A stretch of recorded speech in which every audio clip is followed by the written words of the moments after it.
Commander Zeke-Thara sat in the small white room, his forearms shaking as he tried to hold the cup steady.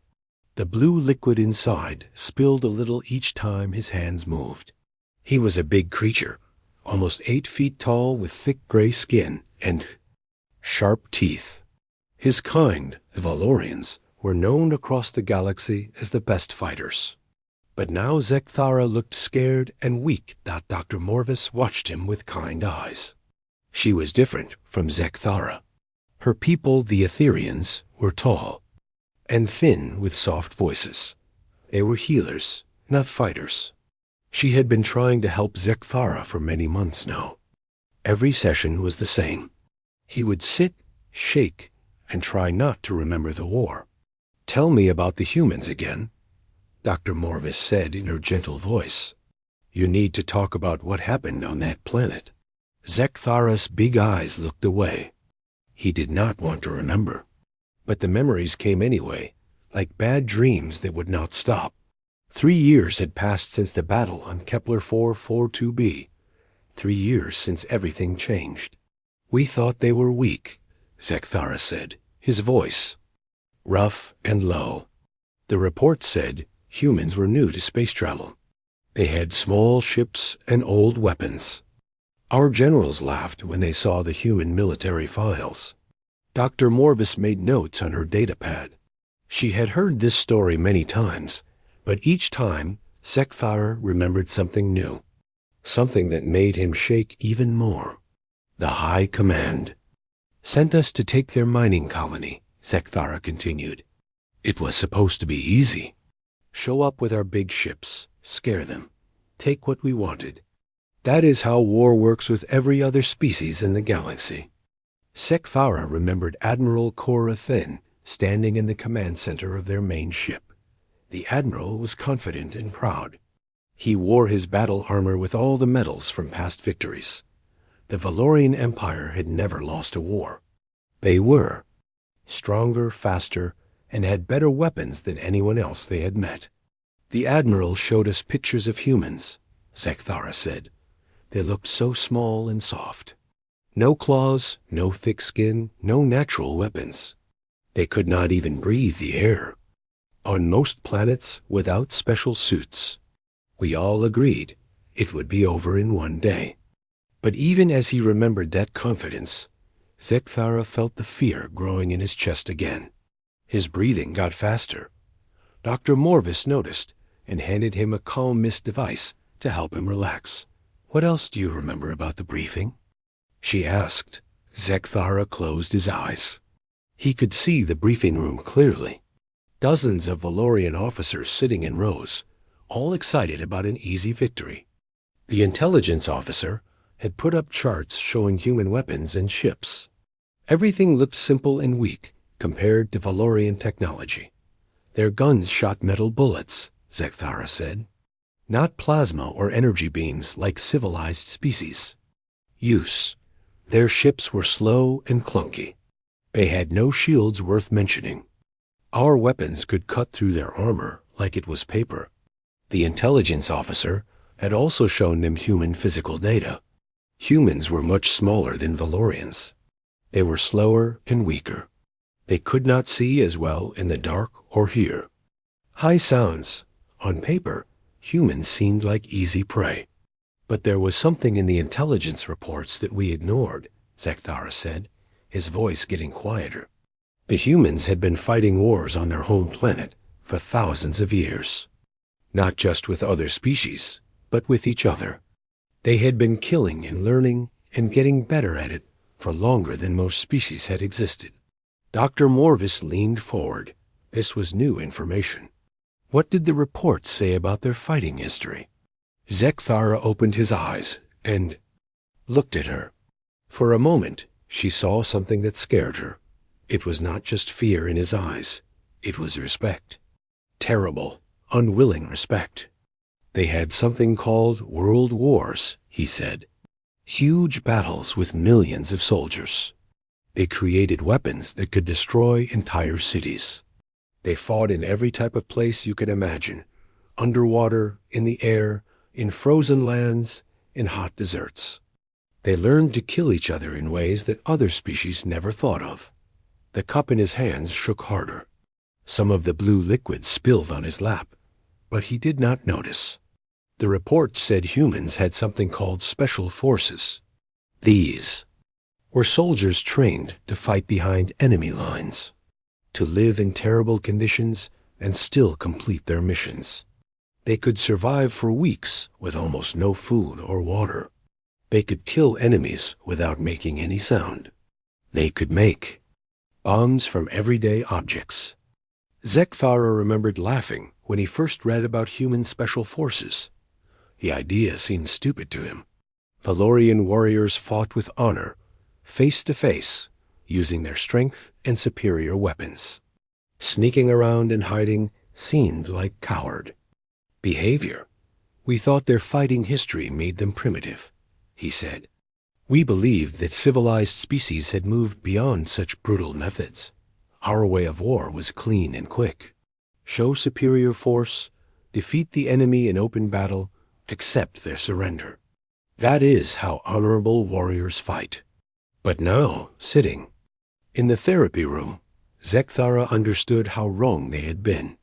The humans had not been primitive. They had been learning.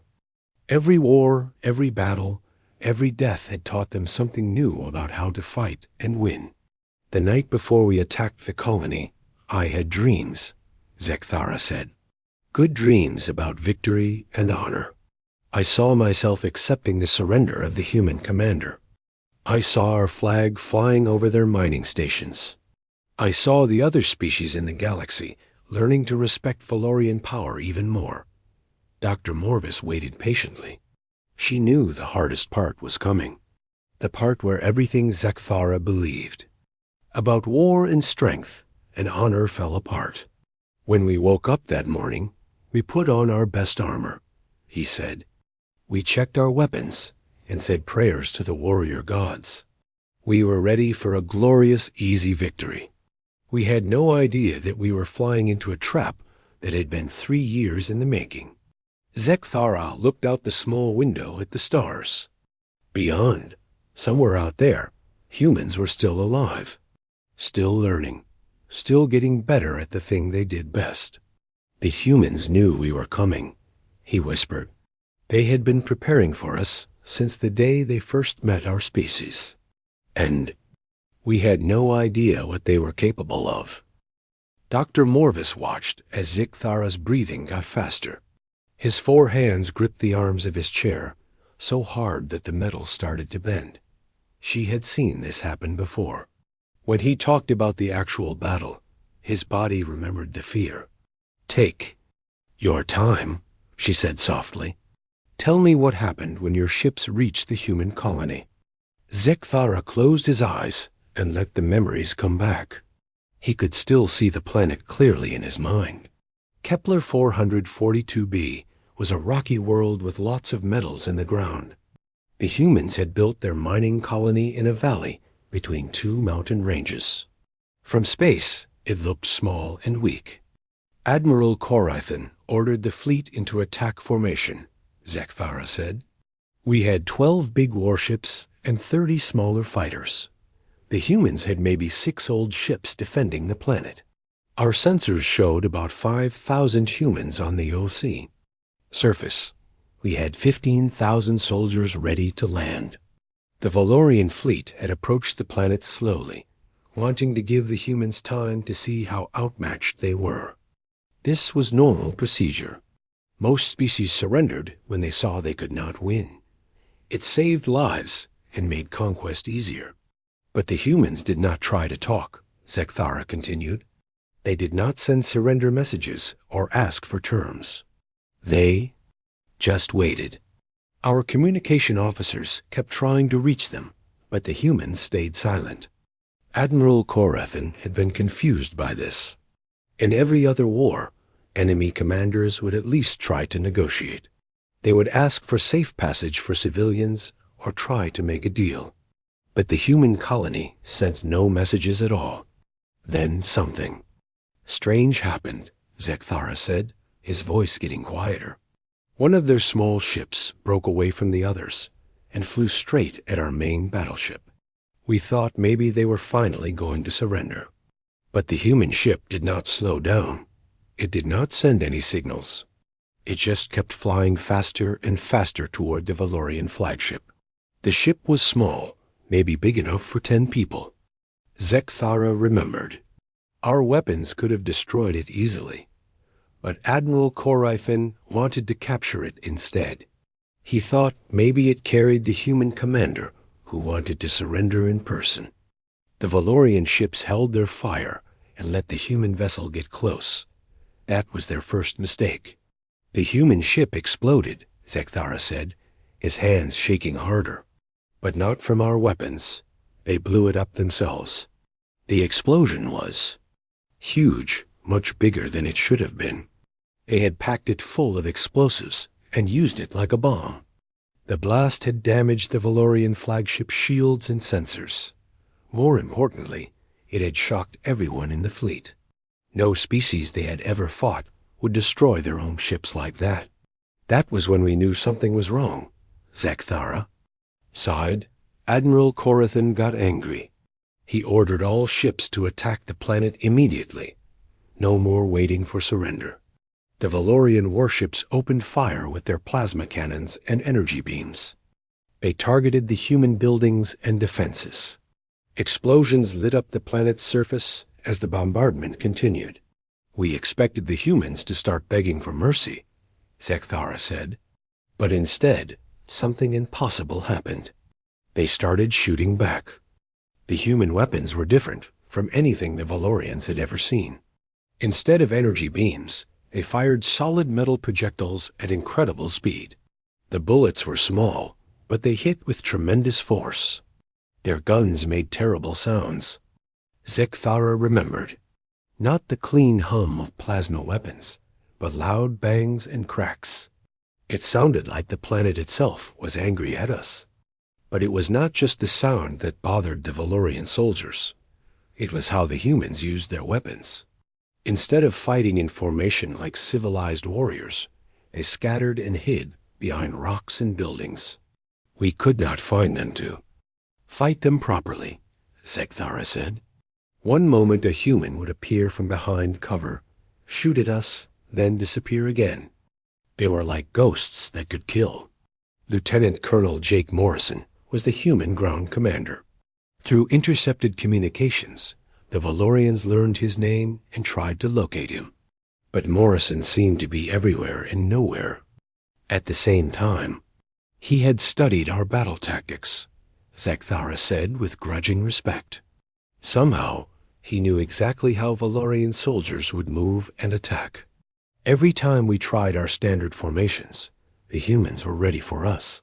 When Valorian dropships landed to deploy ground troops, they found that the humans had prepared the battlefield carefully. Roads were blocked with destroyed vehicles. Buildings had been turned into fortresses with multiple escape routes.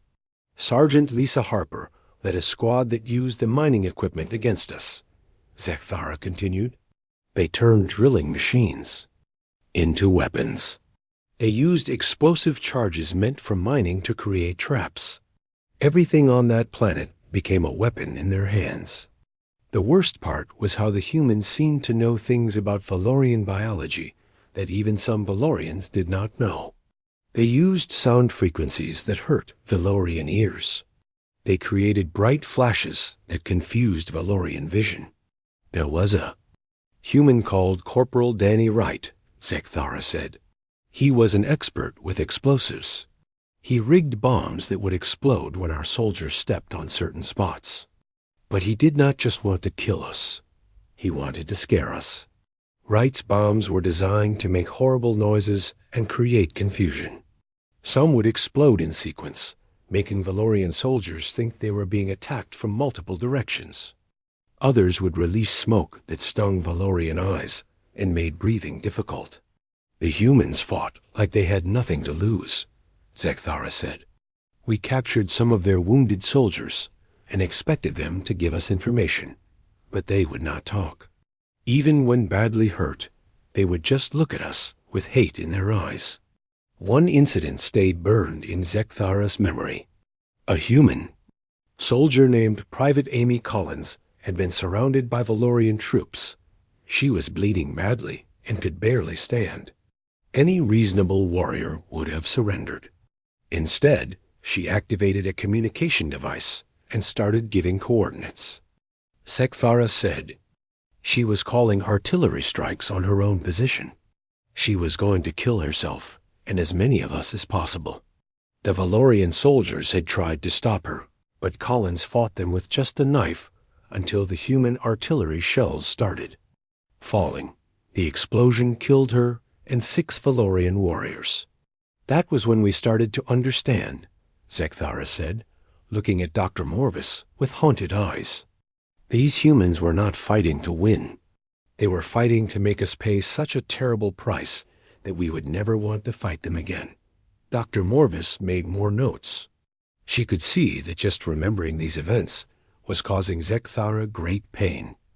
But she also knew he needed to talk about them to heal. The battle lasted for days, Sekthara continued. Every hour brought new surprises. New ways that humans could turn ordinary things into weapons. New tactics that made no sense, but somehow worked. By the 3rd day, our soldiers were afraid to leave their ships. The Valorian Empire had won battles across the galaxy, but they had never faced an enemy like this. An enemy that seemed to enjoy making war as complicated and terrifying as possible. Sekthara's whole body shuddered as he remembered. The 4th day of the battle.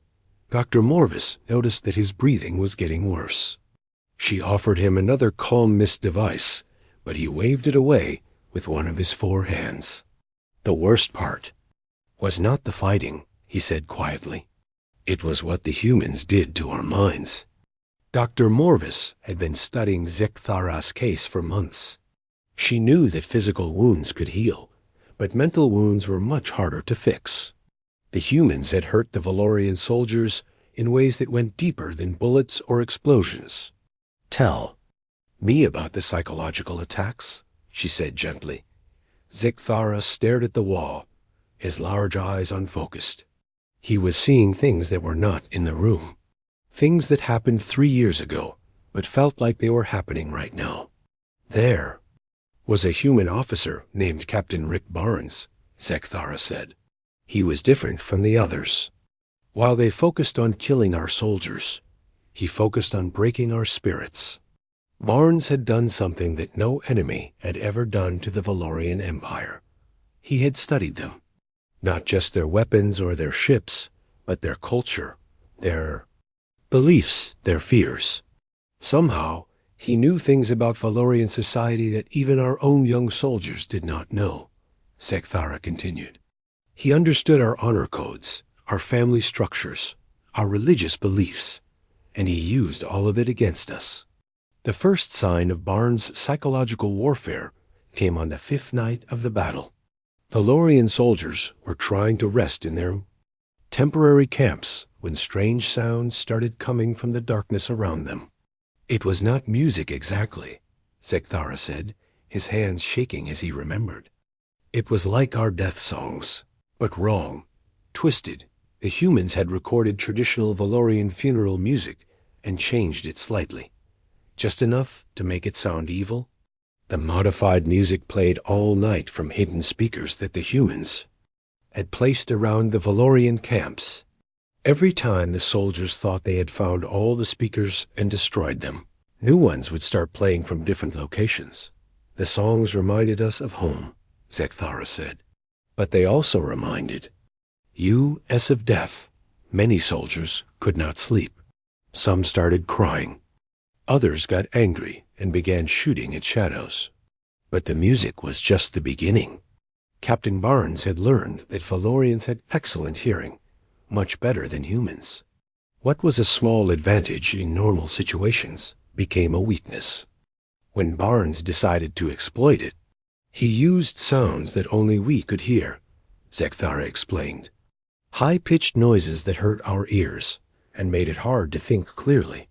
The sounds would start and stop at random times, so we never knew when the pain was coming. The psychological attacks got worse each day. Barnes had teams of specialists who worked only on breaking down Valorian morale. They used everything they could learn about Valorian psychology. There was a woman named Staff Sergeant Monica Davis, Zekthara said. She was a sniper, but not like any sniper we had ever faced. She did not just kill our soldiers. She hunted our officers. Davis had studied Valorian military ranks and could identify commanders by their armor and behavior. But instead of killing them quickly, she would wound them in ways that would cause maximum fear among their troops. She would shoot an officer in the leg or arm, Zekthara said. Then she would wait. When other soldiers came to help, she would wound them too, never killing, just hurting, creating situations where soldiers had to choose between helping their wounded friends or protecting themselves. The psychological impact was devastating. Valorian soldiers began to fear that any step outside cover might result in a wound that would leave them helpless and in pain. Officers started staying away from their troops to avoid being targeted. Davis made us feel like prey animals, Zekthara sighed. Every Valorian soldier knew that somewhere out there, a human was watching them through a scope, deciding when and how to hurt them next. But the most terrifying psychological warfare came at night. Master Sergeant Tony Rodriguez led special operations teams that turned darkness into a weapon of fear. Rodriguez knew that Valorians do not see as well in complete darkness as humans do, Zekthara said. So his teams would attack our camps at night, using no lights at all. The human night raids were not designed to capture territory or destroy equipment. They were designed to make Valorian soldiers afraid to sleep. They would sneak into our camps and move things around, Zekthara said. A soldier would wake up to find his weapon had been moved 3 feet to the left. Or someone would discover that their personal belongings had been arranged in strange patterns. The humans never hurt sleeping soldiers during these raids. That would have been too simple. Instead, they wanted the Valorians to know that humans could reach them anywhere, anytime without being detected. Some nights they would leave notes written in perfect Valorian language, Zekthara continued. The notes would contain personal information about individual soldiers, details about their families back home, their fears, their weaknesses. Zekthara remembered finding a note on his own pillow one morning. It was written in his native language and contained information about his younger brother who lived on the Valorian home world, thousands of light years away. The note described my brother's daily routine, he said, where he worked, what he ate for breakfast, the name of his mate. The humans wanted me to know that even if I survived the battle, my family was not safe from them. Captain Barnes had teams of intelligence specialists who had been gathering information about Valorian society for years. They used this knowledge to create fear that went beyond the battlefield. But the worst psychological attack came from Major Kate Sullivan, Zekthara said, his voice barely a whisper. She broke something that we thought could never be broken. She broke our trust in each other. Sullivan was an expert in what humans called electronic warfare. She had studied Valorian communication systems and learned how to intercept and modify their radio messages. She started sending false orders to our units, Zekthara said. Messages that looked like they came from our own commanders, but contained wrong information. At first, the false orders were small things.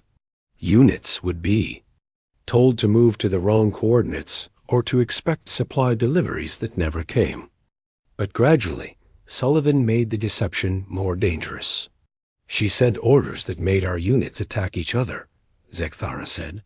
A tank crew would receive a message saying that another Valorian unit had been taken over by humans and needed to be destroyed. The message would look completely official and would use all the right codes. The result was chaos. Valorian soldiers began shooting at other Valorian soldiers, believing they were following legitimate orders. Trust between units broke down completely. In one terrible incident, 2 entire companies destroyed each other, Zekthara said. Each side believed the other had been compromised by human infiltrators. By the time they realized the truth, over 300 Valorian warriors were dead or wounded. The psychological warfare had achieved something that direct combat could not. It had made the Valorian military afraid of itself. We stopped trusting our own communication systems, Zekthara said. Officers had to meet face-to-face to give orders, which made them easy targets for snipers. The humans had turned our own technology and procedures against us. Dr. Morvis could see that remembering these events was causing Zekthara severe distress. His 4 arms were trembling constantly now, and his breathing was shallow and fast. The humans had studied us so completely, Zekthara said. They knew exactly how to hurt us in ways that would last long after the physical wounds healed. They were not just fighting a war. They were teaching us to fear them forever. Dr. Morvis watched as Zekthara struggled to continue his story. His 4 hands were gripping the chair so tightly that she worried he might break it. But she knew he needed to finish telling what happened. Only then could he begin to heal. What happened at the end of the battle? She asked softly. Zekthara took a long, shaky breath. The final days of the fighting were the hardest to remember, not because of the violence, but because of what they revealed about the nature of human warfare. By the 7th day, we had taken the mining colony, he said. Our superior numbers and weapons finally overwhelmed the human defenses. The surviving humans retreated to their last stronghold in the mountains. But even in defeat, the humans had one more lesson to teach the Valorians. Admiral Koraithan had expected the human commander to surrender when his position became hopeless. Instead, Colonel Pete Anderson sent a single message to the Valorian fleet. The message was not a surrender, Zekthara said. It was an explanation. Colonel Anderson told us that everything that had happened was planned from the beginning. Anderson's message had been broadcast on all frequencies, so that every Valorian soldier could hear it. His voice was calm and professional, like a teacher explaining a lesson to students. He said that the humans knew they would lose the battle. Zekthara continued. They had always known. Their entire defense strategy was built around losing in a way that would teach other species never to attack humans again. The colonel had explained that human military planners had studied every species in the galaxy. They had learned about different alien cultures, psychologies, and military doctrines. Then they had designed warfare tactics specifically to exploit the weaknesses of each potential enemy. Anderson told us that the Battle of Kepler 442b was not really about the mining colony, Zekthara said. It was about sending a message to the entire galaxy. The message was that humans would make any war so costly and so terrifying that victory would feel like defeat. The human colonel had revealed something that shocked every Valorian who heard. The humans had been preparing for this war since the day they first met alien species. They had spent 3 years studying us, Zekthara said. Not just our technology, but our minds, our culture, our fears. Every human on that planet was a volunteer who had trained specifically to fight Valorians. Dr. Morvis made notes as Zekthara spoke. She was beginning to understand why this battle had affected him so deeply. It was not just the trauma of combat. It was the realization that humans thought about war in a completely different way than any other species. Colonel Anderson explained that humans had learned something from their own history. Zekthara continued. They had learned that sometimes you have to lose a battle to win a war, and sometimes you have to win a war to prevent a bigger war. The human strategy had worked perfectly. The Valorian Empire had won the battle and taken the mining colony, but the cost had been enormous. They had lost thousands of soldiers, not just to death and injury, but to psychological trauma that their medical systems could not treat. After the battle ended, more Valorian soldiers killed themselves than had died in the fighting, Zekthara said quietly. The humans had broken something inside us that we did not know could be broken. But the effects of the battle went far beyond the Valorian Empire. News of the human tactics spread quickly through the galaxy. Other species that had been considering conflicts with humans suddenly changed their minds. The Zephyrian Confederation canceled their plans to invade human space, Zekthara said. The Crystalline Collective withdrew their territorial claims on human worlds. Even the mighty Apex Dominion decided that peaceful trade was better than military conquest. Dr. Morvis realized that she was witnessing something historic. The Battle of Kepler 442b had not just been a military engagement. It had been a demonstration that had changed the balance of power in the galaxy. The humans achieved something that no other species had ever managed, Zekthara said. They made themselves too dangerous to attack, not because of their strength, but because of their willingness to make war so terrible that victory would be meaningless. 3 years after the battle, a mining colony on Kepler 442b had become a memorial. The Galactic Council had declared it a neutral zone where representatives from different species could meet and discuss peaceful solutions to conflicts. Colonel Anderson survived the battle, Zekthara said. He now serves as the human ambassador to the Galactic Council. When species have disputes, they often ask him to mediate. Everyone knows that if diplomacy fails, the alternative might be the kind of war that no one can truly win. The irony was not lost on Zekthara. The humans had lost the battle, but had gained something much more valuable. They had earned the respect and fear of every major species in the galaxy. The human military doctrine is now studied in every war college, he said, not because other species want to copy their tactics, but because they want to understand how to avoid fighting humans altogether. Dr. Morvis asked the question that she had been wondering about for months.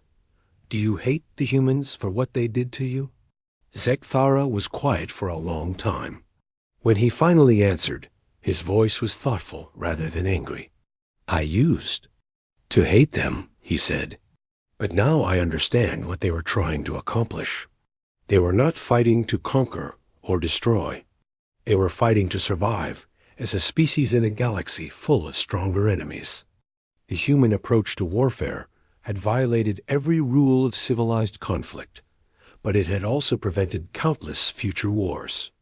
Other species now preferred negotiation and trade to military action when dealing with humans. The humans taught us that there are different kinds of strength, Zekthara said. We Valorians believed that strength came from superior weapons and physical power. But the humans showed us that real strength comes from understanding your enemies better than they understand themselves. Dr. Morvis could see that Zekthara was finally beginning to process his trauma in a healthy way. He was moving from pure fear and confusion to a grudging understanding of what had happened to him.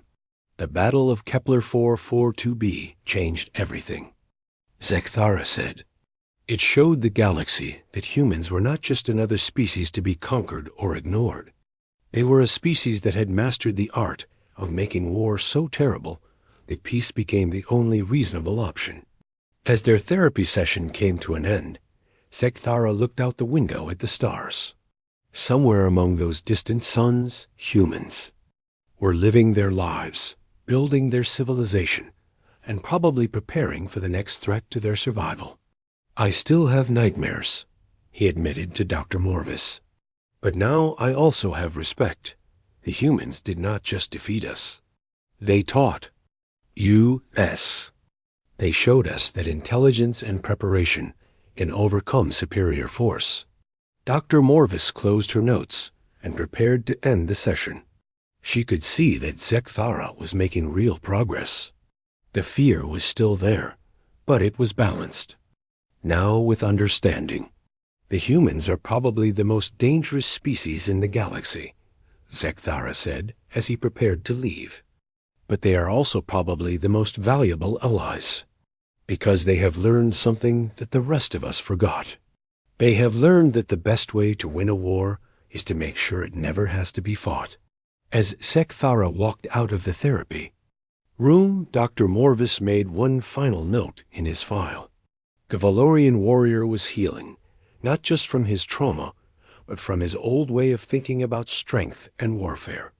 The humans had changed him, just as they had changed the entire galaxy. Perhaps, she thought, that had been their plan all along.